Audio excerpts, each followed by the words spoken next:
Akkam jirtu hordoftoota miidiyaa kooti economics chapter 1 kan waliin ilaaluta basics of economics kan jedhudha chapter 1 jechuudha. Egaa subtopic isaatitti definitions of economics hiika economics hiikni economics jedhu maal jechuudha kan jedhu ilaalla. Economics is one of the most exciting disciplines in social sciences. Economics inka saayinsii hawaasa keessatti discipline yookaan immoo gosa barnoota baay'ee ajaa'ibsiisaa fi baay'ee faayidaa qabu keessa isa tokkodha jechuudha economics. The word economy comes from the Greek phrase one who manages a household. Jechi economy jedhu kan dhufe Greek phrase yookaan immoo gaalee Greek irraa dhufe jechuudha. One who manages a household kan jedhu irraa dhufe jechuudha. One who manages a household. Word economy gaafa jennu Greek phrase one who manages a household kan jedhu irraa kan dhufe jechuudha. The science of economics is in its current form is about 200 years old. Science in economics kun ka haala amma jiru kana subjectii ta'eetoni akademikii mana barnoota keessatti qo'atamuun kan inni eegale waggoota 200 dura jechuudha. Arrarra teenye gaafa laal waggoota 200 dura jechuudha. Adam Smith is generally known as the father of economics. Adam Smith immoo walumaa galatti maal jedhamee beekama? Akka abbaa economicsiti jedhamee beekama. Sababni isaatis maal kitaaba An Inquiry into the Nature and the Causes of the Wealth of the Nation kan jedhamu bara 1776tti maxxanse waan ta'eef jechuudha. Maaliif sababii kitaaba kana maxxanseef jechuudha. Sababni isaatis economicsiin akka distinct subjectitti akka subjectitti academic yookaan immoo mana barnootaa keessa galeetoon akka qotamu kan taasise maxxanuu akkasumas baafamuu kitaaba isaatii kana jechuudha. Maaliif kan isaan dura Adam Smith dura economistoonni kan biroo kitaaba maxxansine barreessitoonni kan biroo waa'ee economics yaada isaan kaasan hin jiru moo maaliif jiru. Zoomanii other writers expressed important economic ideas before Adam Smith. Economics as a distinct subject started with his book. Economics garuu akka subjectiitti qo'atamu kan inni jalqabe kitaaba Adam Smith wajjin wal qabatee jechuudha. Garuu barreessitoonni kan biroon waa'ee economics yaada barbaachisoo ta'an Adam Smith duraayyuu kaasa yoo turaniyyuu jechuudha. There is no universally accepted definition of economics.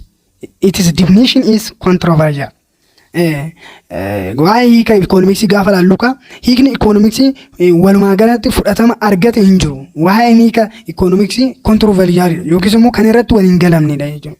Sababni isaatis maaliif economicstoonni definition yookiis immoo economics define kan godhani perspective mataa isaaniitirraa perspective field isaan keessatti qo'atan sanirraa kan ka'edha jechuudha. Fakkeenyaaf wealth definition ta'uu danda'a, welfare definition, scarcity definition, growth definition ifaa laaluu hin dandeenya jechuudha. Sababii kanaaf definition isa controversial ta'e jechuudha. Economistiin define kan godhan different perspective irra jechuudha. Different perspective. Wealth definition ta'uu danda'a, welfare definition, scarcity definition, growth definition ta'uu danda'a jechuudha. Hence, its definition varies as the nature and the scope of the subject grow over time. Sababii kanaaf hiikni isaa yeroodha yerootti akkasumas immoo akkaatuma qabiyyee barnootichaa wajjin yeroodha gara yerootti jijjiiramaa kan deemudha jechuudha. But garuu the formal and the commonly accepted definition is as follows. Haa ta'u malee formally beekamaa kan ta'ee fi commonly accepted hiikan economics commonly kan irratti walii galamee fudhatama argate kan armaan gadii kana jechuudha. Innis maal economics. Economics is a social science which studies about efficient allocation of scarce resources so as to attain the maximum fulfillment of unlimited human needs. Egaa economicsiin commonly accepted definition isaa maalinire saayinsii hawaasaa waa'ee maalii kan qo'atu jechuudha. Waa'ee scarce resource. Scarce resource jechuun kan resource gaafa human need yookiis immoo fedhii dhala namaa wajjin waan dhalli namaa barbaadu wajjin gaafa wal maddii qabne ilaalu unbalanced kan ta'e jechuudha. Yookiis immoo fedhii dhala namaa guutuu kan hin dandeenye scarce resource naan jechuudha. Economics ka saayinsii hawaasaa waa'ee scarce resource kun akkamitti fedhii dhala namaa hamma digirii olaanootti hamma danda'amutti guutuun danda'ama kan jedhu efficiently kan inni qo'atudha jechuudha. As economics is a science of choice, it studies how people choose to use scarce or limited productive resources, land, labor, equipment, technical knowledge, and the like to produce various commodities. Economics ka saayinsii filannooti jennaan. Maalifi waa'ee maalii qo'ata akkamitti namni scarce resource yookaas immoo resource limited ta'e fayyadamee tooni fakkeenyaaf laandi ta'uu lafa ta'uu danda'a labor yookaan immoo hojjetaa ta'uu danda'a fi kan kana fakkaatan ta'uu danda'a isaan fayyadamee tooni commodity garaagaraa waan inni barbaadu wanti yookaas immoo niidii isaa guuttachuudhaaf satisfy godhachuudhaaf akkamitti akka barbaadu akkamitti akka hojjechuu danda'u choose yookaas immoo karaa kan qo'atee targisu waan ta'eef science of choosing jechuudha. Malto economics is a science of choice. Science of choice. Economics is science filannooti jenna. Hiika kanarraa maal hubanna wantoota armaan gadii hubanna. Wantoota armaan gadii hubanna. Wantoota gurguddoo afur irraa hubanna. Innis maalni economics studies about scarce resource. Economics waa'ee maalii qo'ata? Waa'ee scarce resource qo'ata jechuudha. Akkasumas waa'ee maalii qo'ata? Allocation of resource. Waa'ee allocation of resource kan inni qo'atu. Akkasumas immoo allocationiin kun immoo maal ta'uu qaba? Efficient ta'uu qaba. Allocation should be efficient. Allocation should be efficient ta'uu qaba. Akkasumas immoo fedhiin dhala namaa daangaa kan hin qabnedha jechuudha. Human needs are unlimited. Human needs are unlimited. That scarce resources are limited kan. Kaayyoon yookiis immoo objectiviin economics maal? Objectiviin economics akka academikitti yookiis immoo mana barumsaa keessa galee akka qo'atamu kan ta'eef maal inni kaayyoonsa? The aim or objective of economics is to study how to satisfy the unlimited human needs up to the maximum possible degree by allocating resources efficiently. Kaayyoon yookiis immoo objectiviin economics maal inni akkamitti dhalli namaa yookiis immoo akkamitti unlimited human needs kan ta'e yookiis immoo fedhiin dhala namaa daangaa hin qabne kuni wantoota daangaa qabu yookaan immoo resources daangoftuu taate murtaa'aa ta'e nan fedhiin dhala namaa kun guutamuu danda'a hamma danda'amutti hamma danda'ametti jechuudha hamma resourcing kun oofuu danda'etti fedhiin dhala namaa akkamitti guutamuu danda'a kan jedhu kan inni qo'atudha jechuudha. Eemi kun objective isaa kana jechuudha. Maanni akkamitti fedhiin dhala namaa up to the maximum possible degree akkamitti satisfy gochuun danda'ama. Maal gochuudhaan allocating the resources efficiently. Economics ka akka subjectiitti akka qotamu kan ta'e fundamental fact gurguddaan lamatu jira. Fundamental fact gurguddaan lamatu jira. Innis maal two fundamental facts. There are two fundamental facts that provide the foundations for the field of economics. Field of economics kanaaf bu'uura kan ta'e fundamental fact lamatu jira. Inni jalqabaa maal inni human societies material wantis are unlimited. Fedhiin namaa yookiis immoo hawaasa tokko waa'ee materiaala barbaadu tokko irratti daangaa kan hin taanedha yookiis immoo daangaa kan hin qabnedha. Fedhiin namaa yookiis immoo fedhiin hawaasaa daangaa kan hin qabnedha. Inni lammaffaan economic resources are limited or scarce. Economic resources immoo qabeenya yookaan immoo alboonni jiru immoo alboonni fedhii isaanii guutuudhaaf jiru kun immoo limited kan ta'edha murtaa'aa kan ta'edha. Human yookaan immoo namni yookiis immoo hawaasni tokko immoo fedhiin hawaasa tokko fedhiin namaa immoo fedhiin dhala namaa maal kan ta'edha daangaa kan hin qabnedha. Kuni rationally economicsiti jechuudha. Economics the basic economic problem is about scarcity and choice. Economics keessatti ka problemi gurguddaan akka bu'uuraatti problemidha kan jedhame maali scarcity dhaafi choice. Scarcity dhaafi choice. Maaliif since there are only limited amount of resources available to produce a limited amount of goods and services we desire. Sababni isaatiif resource xiqqoo bicha limited ta'e bichaan akka waan jiruuf maal gochuudhaaf fedhii dhala namaa kan gudii ta'uu danda'a fakkeenyaaf service ta'uu danda'a waan dhalli namaa barbaadu kun guutuudhaaf xiqqoo waan ta'eef jechuudha limited waan ta'eef resources sun limited waan ta'eef problem ta'e jechuudha. Scarcity and choice is the basic economic problem. Thus, economics is the study of how human beings make choices to use scarce resources as they seek to satisfy their unlimited wants. Egaa economics maandire akkamitti dhalli namaa filannoo tokko filata yookiis immoo akkamitti waan godhu jechuudha. Choice mirchaa jechuudha. Mirchaa የምንለው ማለት ነው። akkamitti filannoo filachuu danda'a waa'ee scarce resources irratti fedhii isaa guuttachuudhaaf jechuudha. Maal akkamitti filachuu filannoo akkamitti filachuu akka danda'u kan qo'atu kan dhala namaa barsiisudha jechuudha. Therefore, choice is as the earth of all decision making. Kana jechuun murtoo tokko hojjechuudhaaf filannoo filannee miti kan hojjennu.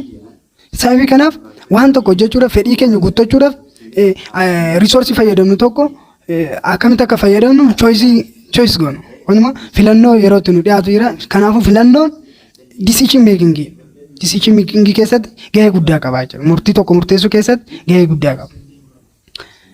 As an individual, family, nations, we confront difficult choices about how to use limited resources to meet our needs and wants. Yeroo tokko ka akka dhuunfaatti yookiis immoo akka maatiitti yookiis immoo akka biyyaatti ta'uu danda'a. Yeroo itti filannoo filachuudhaaf rakkannu jira. Waa'ee resource limited ta'e tokko fedhii keenya guuttachuudhaaf yookiis immoo fedhii faamilii ta'uu danda'a, fedhii neeshinii ta'uu danda'a guutuudhaaf yeroo itti akkam gochuu qabna. Maal goone fedhii kana guutuu dandeenya. Qabeenya kana yookiin immoo albuuda kana akkamitti yoo fayyadamne, maateriyaalii kana akkamitti yoo fayyadamne wanti yookiis immoo niidii kana satisfy gochuu dandeenya kan jedhu yeroo tokko filannoon kun confront yookiin immoo difficult nutti ta'uu danda'a jechuudha. Yeroo itti nu rakkisu jira jechuudha. Sababii kanaaf economics'n kana irratti nu gargaara jechuudha. Akkamitti choice akkamitti akka gochuu dandeenya, akkamitti filachuu akka dandeenya, akkamitti maateriyaaloota yookiin resources fayyadamnee niidii keenya wanti keenya guutuu akkamitti akka dandeenya, satisfy gochuu akka dandeenya kan qo'atudha jechuudha economics'n jechuudha. Economists studies how these choices are made in various things. Economistoonni ka warroonni economics qo'atan waa'ee maalii irratti qo'atu akkamitti filannoon sun immoo akkamitti akka hundaa'u akkamitti akka filannoo sun murtaa'u jechuudha. Iddoo garaagaraa keessatti akkamitti filannoo sun akkamitti akka filannu kan isaan qo'atanidha jechuudha. Akkasumas immoo bu'aan filannichaa immoo akkamii jedhanii tooni kan isaan qo'atanidha. Haala kamiin efficiency, equity, stability dhaan kan isaan qo'atanidha jechuudha.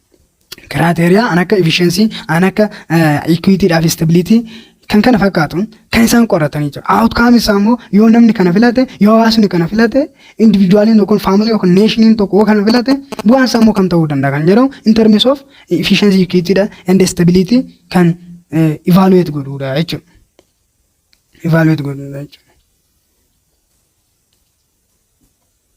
And the search for alternative forms of economic organization that may produce higher living standards. Akkasuma immoo economistoonni maal kan isaan barbaadan alternative form of economic organization akkasuma dhaabbata economics filatamaa ta'e waa'ee living standard keessatti higher living standard fiduu kan danda'u akkasumas fiduu irratti hin qo'atu jechuudha. Akkasumas immoo qo'annaa taasisu jechuudha. Or more disable distribution of material well-being. Yookiis immoo higher living standard economic organization filatamaa ta'e tokko kan higher living standard nu kennuu danda'u. Yookiis immoo disable distribution of material well-being yookiis immoo waan barbaanne tokko materiaalii dhalli namaa barbaade tokko higher yookiin sirriitti baay'inaan produce gochuu kan danda'u hin barbaadu jechuudha. Hundeessuu akkasumas hin barbaadu jechuudha. The other is scope and the method of analysis in economics. Economics gaafa qo'annu gaa tooftaa ittiin qo'annu jira. Akkasumas immoo economics waa'ee maalii kaasa, waa'ee maalii qo'ata, waa'ee maalii hammata kan jedhu kan ilaalludha jechuudha. Scope of economics. The field and the scope of economics is expanding rapidly. Scope yookaan immoo field in economics kun gaa yeroodha gara yerootti haala ariifachiisaa ta'een kan bal'achaa jirudha. has come to include a vast range of topics and issues. Akkasumas immoo toopikoota kan uummata duree garaagaraa fi yaada garaagaraa baay'ee hammachaatii dhufeera jechuudha. In the recent past, yeroo dhiyoo darbe jechuudha, yeroo dhiyeenya kana jechuudha, many new branches of the subject have developed. Branchoonni yookaan dameewwan economicsii haaraa ta'an baay'een hundeeffamaniiru jechuudha. Fakkeenyaaf development economics, industrial economics, transport economics, welfare economics, environmental economics fi kan kana fakkaatanidha jechuudha. However, the core of modern economics is formed by these two major branches. What is it? Microeconomics and macroeconomics. Micro and macroeconomics. Haa ta'u malee yeroo har'aa kana modern economics yeroo modern economics keessatti jechuudha wantoota biraanchota gurguddoo lamatu economics qo'achuudhaaf nu gargaara jechuudha. Isaanis maalni macroeconomics and macroeconomics. Microeconomics and macroeconomics. Inni jalqabaa microeconomics. Inni lammaffaa macroeconomics. Akkasitti adda baasuu qabdu. Kana jechuun maal jechuudha ree? Kana jechuun that means economics can be analyzed at macro and macro level. Kana jechuun economicsiin sadarkaa microotitti yookiis immoo macro levelitti analyzed akkasumas immoo qo'atamuu gamagamamuu hin danda'a jechuudha. Macro gaafa jennu maal jechuudha? Micro gaafa jennu macroeconomics is concerned with economic behavior of an individual decision making units such as households, firms, markets and industries. Macroeconomics kan irratti xiyyeeffatu maayinni amaloota ekonomikii kan nama dhuunfatu jechuudha. Decision making ta'uu danda'a. Fakkeenyaaf household maatii tokko keessatti ta'uu danda'a, firmii ta'uu danda'a, markettis gabaa tokko keessatti daldalirratti ta'uu danda'a, industries dhaabbata adda addaa keessatti, warshaawwan adda addaa keessatti ta'u jechuudha. Waa'ee maali? Waa'ee amala individualii bicha jechuudha. Behavior of individualii, waa'ee individualii bicha kan qo'atudha jechuudha. Maaltu macroeconomics. In other words, it deals with how households and firms make decision and how they interact in specific markets. Kaara jecha garaan biraatiin waa'ee maalii qo'ata? Waa'ee household yookiis immoo firmii akkamitti decisionii tokko akkamitti akka murteessan akkasumas murtee tokko akkamitti akka murteessan akkasumas immoo market tokko immoo daldala gabaa keessatti gabaa murtaa'e tokko keessatti hariiroon isaanii akkamitti hariiroo waliin qabaatu kan jedhu kan inni qo'atu. Waa'ee maali? Waa'ee household akkasumas firmii individualii jechuudha. Kan qo'atu macroeconomics jennaan. Macroeconomics waa'ee economic behavior of individual kan qo'atudha jechuudha. Individually. What about macroeconomics? Waa'ee microeconomics akkana mana yoo jennu waa'ee maani macroeconomics no? Macroeconomics is a branch of economics that deals with effects and the consequences of aggregate behavior of all decision making units in certain economy. Economy keessatti ka unity gosa sadiitu jira. Mitiire decision making units gosa sadiitu jira. Isaanis firms akkasumas immoo government fi household akkasumas individual dha jechuudha. Mitiire sababii kanaafuu garuu macroeconomics maani branchii economics ta'eetooni waa'ee maali kan qo'atu? Waa'ee bu'aatii fi bu'aa yookiis immoo consequence dhuma irratti amalli behavior yookaan immoo namoota garaagaraa namoota waliigalaa maalinni decision making irratti maalinni kan jedhudha jechuudha. Economy murtaa'e tokko keessatti. Micro inni jalqabaa jechuudha. Waa'ee maali qo'ata? Waa'ee individual qo'ata. Kun gini aggregate behavior of individual qo'ata jechuudha. Aggregate waa'ee namoota baay'ee kan inni qo'atu. Waa'ee biyyaa ta'uu danda'a. Waa'ee hawaasa tokko ta'uu danda'a jechuudha. Garuu micro waa'ee nama dhuunfaa bicha. Waa'ee individual bicha. In other words, jecha gara biraatti it is an aggregate economics that examines the interrelationship among various aggregates, their determination, the causes of fluctuation in them. Jecha gara biraatiin ka macro economics waa'ee aggregate economics kan qo'atudha jechuudha. That examine the interrelations among various aggregates. Akkasumas immoo hariiroo isaan gidduu jiru various aggregate gidduu hariiroo isaan jiru maal kan jedhu kan inni qoratudha jechuudha. Akkasumas immoo murtee isaanii akkasumas immoo maal sababiin kufaati isaanii jedhee kan inni qo'atu jechuudha. Maaltu macroeconomics. Walumaa galatti macroeconomics is as aggregate is deals with aggregate behavior of individual aggregated jechuudha. It looks as the economy as the whole akka walii galaatitti nama tokko bicha osoo hin taane namoota baay'ee akka walii galaatti kan inni qotu. And discuss about economy waa'ee economy waa'ee economy gaafa haasa'u waa'ee biyya tokko waa'ee addunyaa ta'uu danda'a kan inni haasa'u akkasitti malee waa'ee nama dhuunfaa miti. Garaagarummaa isaanii yoo ilaalle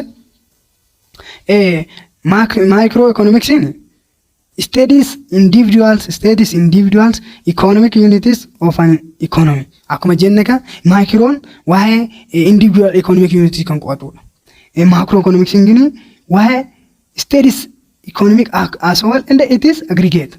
Waa'ee economy akka walii galaatti kan qo'atudha. Akkasumas immoo aggregate hariiroo dhaabbatoota garaagaraa ta'uu danda'a. Akkasitti walitti qabee kan qo'atu macroeconomics. Microon garuu waa'ee individual economics bicha kan qo'atudha jechuudha.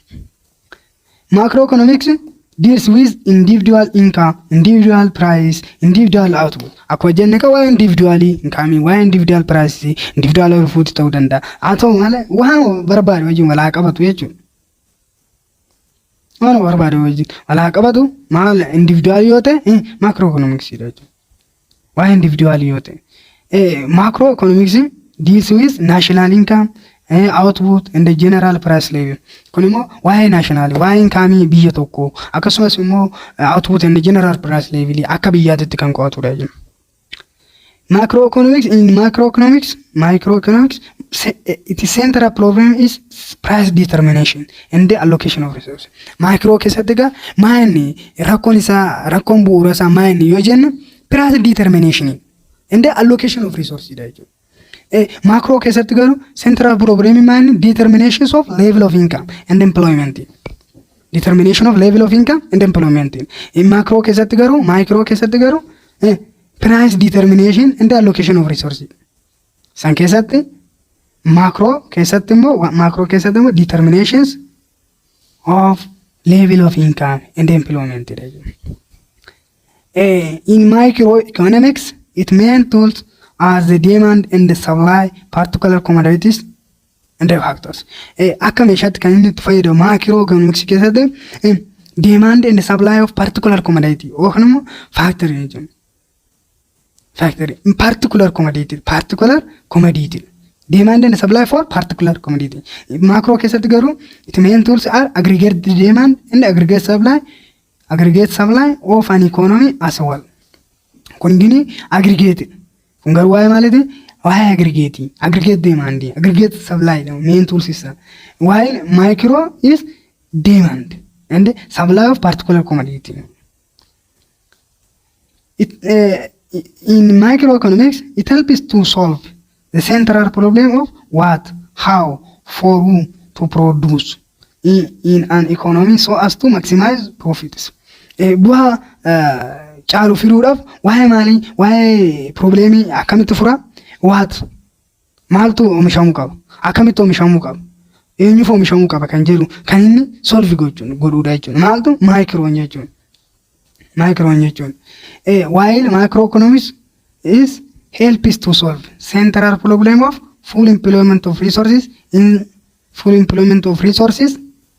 the economy. Kun immoo waa'ee solve kan godhu maayinni full employment waa'ee hojii dhabdummaa irratti solve kan godhu jechuudha. Waa'ee resource wajjin wal qabate full employment of resources in an economy resource hundumtuu economy keessatti hojii akka hojjetu jechuudha. Akkasumas bu'aa akka faayidaa akka qabaatu. Resourcing kamiyyuu faayidaa malee akka namni jechuudha. Employment kun hojiirra akka oolu jechuudha. Kan inni solve godhu egaa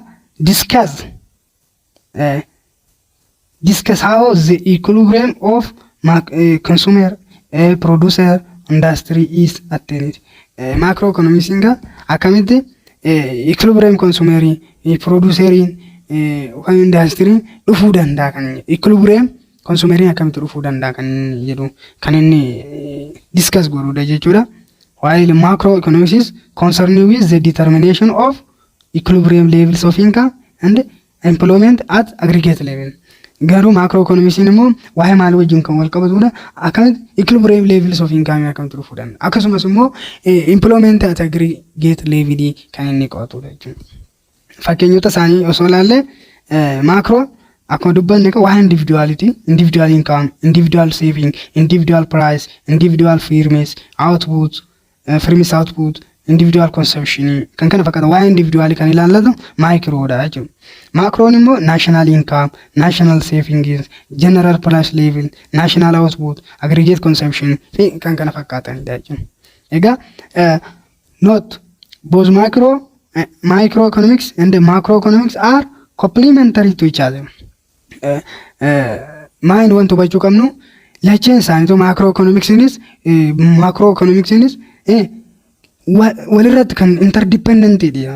Tokko malee jiraachuu hin danda'u kan jedhu. That is macroeconomics cannot be studied in isolation from microeconomics. Isolation from microeconomics. Macroeconomics microeconomics adda ba'ee qo'atamuu hin danda'u. Tokkorraa adda ba'ee qo'atamuu hin danda'u. Sababii kana complementary to each other because immoo interdependent kan ta'anidha jechuudha. Positive and normative analysis. Economics can be analyzed from two perspectives. Positive economics and normative economics. Economics inka perspective lamaan analyze ta'uu danda'a jechuudha. Positive economics fi normative economics jennaan. Positive economics gaafa jennu positive economics it is concerned with analysis of facts and attempts to describe the world as it is. Maal irratti kan xiyyeeffatedha jechuudha. Fact irratti kan xiyyeeffatedha jechuudha. Economics maal fayyadameeti kan inni analyze godhu fact fayyadameeti jechuudha. Kana jechuun eventii ta'e tokko taatee ta'e tokko fact irratti hundaa'eeti kan inni dubbatu jechuudha. It tries to answer the questions what was, what is, what will be.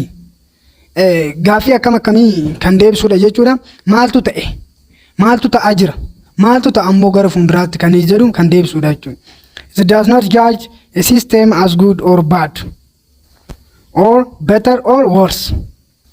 System tokko kan taate tokko kan immoo sirna wayii akka gudii yookiis immoo baadidha jedhee wanta inni sirriidha yookiis immoo sirrii miti jedhee wanta inni judge godhu hin qabu jechuudha. It is only about talking facts. Waa'ee faaktii bichaa dubbata jechuudha. Waa'ee faaktii bichaa dubbata malee wanti kuni badaadha, wanti kun immoo gaariidha jedhee wanni inni adda baasu hin jiru jechuudha. Mee fakkeenya ilaalu.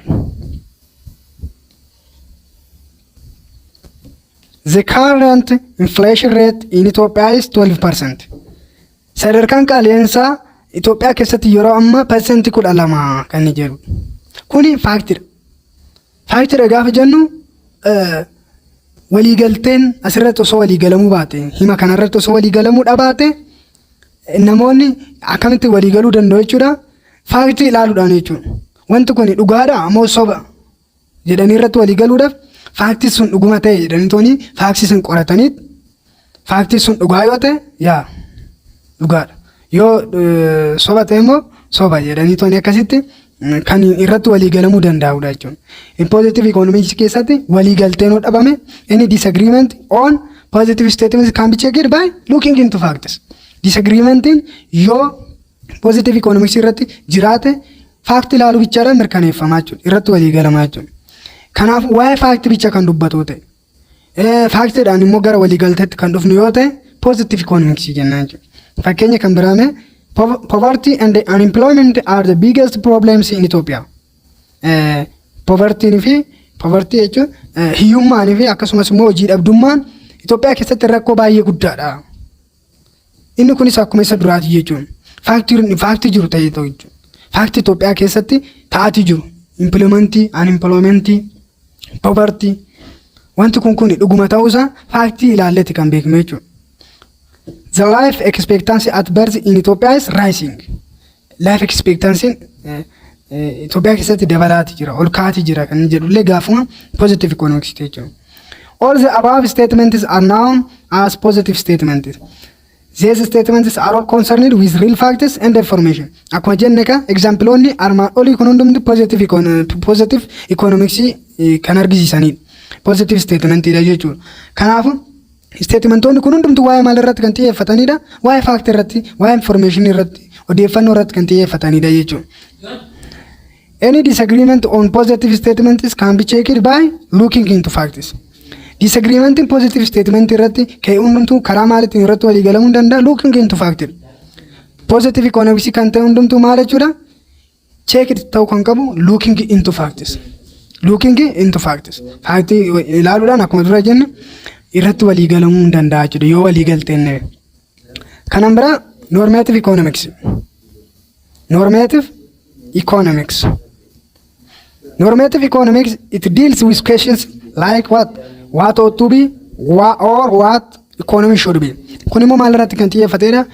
Economiin maal ta'uu qaba? Maaltu ta'utu irra jiraata kan jedhu kan inni deebisudha jechuudha. It evaluates the desirability of alternative outcomes based on the values, judgments about what is good or what is bad. Egaa waa'ee outcome wayii maal irratti hundaa'uudhaan kan inni judge godhu goodii yookiis immoo baadii jedheetoni kan inni adda baasu yoo ta'e normative economics jechuudha. Positive economics yoo ta'e gini baadii yookiis goodii hin jedhu jennee irra mitiire yaa inni judge godhu jechuudha. Normative economics garuu nama fedha namaa irratti hundaa'uudhaan fedha nama tokko irratti hundaa'uudhaan goodiidha yookiis immoo baadiidha jedhee sisteema tokko kan inni judge yookiis immoo murtii itti kennu yoo ta'e normative economics dha jennaan jechuudha. In this situation, since normative economics is loaded with judgments, haala kana keessatti kan normative economics judgment wajjin kan wal qabatu yoo ta'e what is good for one may not be the case for the other. Egaa nama tokko irratti hundaa'uudhaan fedha nama tokko irratti hundaa'uudhaan wanti kun gudiidha yookiin wanti kun immoo baadiidha jechuudhaan kan inni judge godhu waan ta'eef nama tokkoof gaarii kan ta'e nama kan biraatiif immoo ta'uu dhiisuu danda'a jechuudha. Normative analysis is a matter of opinion or subjective in nature which cannot be proved or rejected with reference to facts.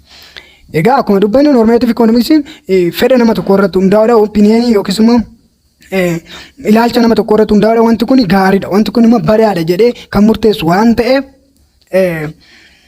matter of opinionidha jechuudha. Matter of opinion jechuun fedha namaa irratti kan hundaa'edha jechuudha. Sababii kanaaf subjective ta'e jechuudha. Nama tokkoof kan ta'e warra kaaniif immoo ta'uu dhiisuu danda'a waan ta'eef subjectivedha jechuudha. Kanaafuu faaktii ilaaluudhaan wanti sirreeffisuun hin jiru jechuudha normative economics. Fakkeenyaaf the poor should pay no taxes. Hiyyeessi gibira kaffaluun irra hin jiraatu. Gibira kaffaluu hin qabu. Kan inni jedhu yoo gibira kaffale maal jechuudha karaa biraa yoo gibira kaffale sirrii miti baadiidha. Yoo gibira kaffaluu baate immoo yookiis immoo gibira kaffaluu yoo dirqisiifamuu baate gudiidha. Yoo kaffaluu baate gudiidha jedhee kan inni dubbatudha jechuudha karaa biraatiin. The poor should pay no taxes. Should jedhe waan ta'eef jechuudha. Kaffaluun irra hin jiraatu. Gudii yookaan judge gochaatti jira jechuudha. Gudii yookiis baadii jedheetini adda baasatti jira jechuudha. Saayii kanaaf faaktii bichaa ilaaluudhaan wanti nuyi proved yookiis immoo rejected goonee hin jiru jechuudha.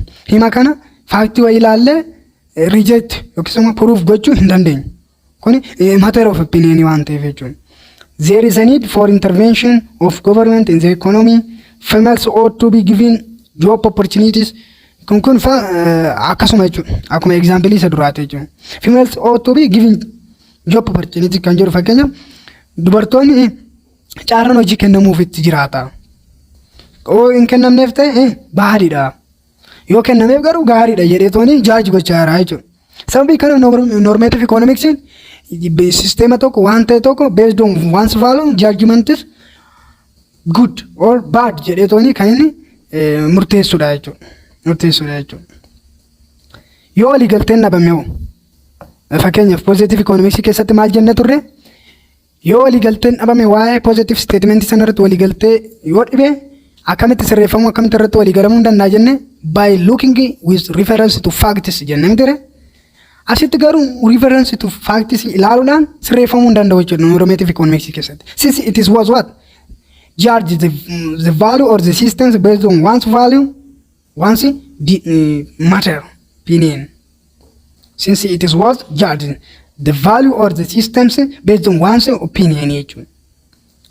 Fedha nama tokko irratti hundaa'eet, ilaalcha nama tokko irratti hundaa'eet, filannoo nama tokko irratti hundaa'eet, sisteema tokko baadii yookiis gudii jedhee waan adda baasuuf faaktii ilaallatanii waan deebisnu hin jiru jechuudha. Akkamitti irree waliigaltee nuu dhaban normative statement irratti gara waliigalteetti dhufuu kan dandeenya. Fakkeenyaaf the poor should pay no taxes kan jedhu yoo fudhanne any disagreement on normative statement can be solved by voting. By voting. Yoo disagreement hin dhibe normative statement irratti karaa kan furamuu hin danda'a jechuudha. Karaa voting furamuu hin danda'a jechuudha. Gareen ta'uu qaba. Wanti kun akkas ta'uun irra jiraata kan jedhu filannoo isa ibsuuf filata. Gareen lakki kun immoo sirrii miti kan jedhus filannoo mataa isaa filata jechuudha. Akkasitti harka baay'ee kan argate persentii caalu filatamaa ta'a jechuudha. Gara akkasitti disagreementiin gara agreementiitti dhufuu hin danda'a jechuudha. Maal keessatti normative economics keessatti. Fakkeenyaaf the poor should pay no taxes kan jedhu yoo fudhanne hiyyeessi taaksii kaffaluu yookiin gibira kaffaluu irra hin jiraatu. Akkasuma gibira kaffaluu hin qabu kan jedhu yoo ilaalle kaffaluu qaba kan jedhu harka filataa. Akkasumas immoo kaffaluu hin qabu kan jedhu immoo filannoo filataa jechuudha. Sababii kanaan harki baay'een kan filatame fudhatama argataa jechuudha. Sababii kanaaf akkasitti disagreementiin sirreeffamuu hin danda'a. Exampleonni sadan laalde kun hundumtu examples of normative statement dha jechuudha.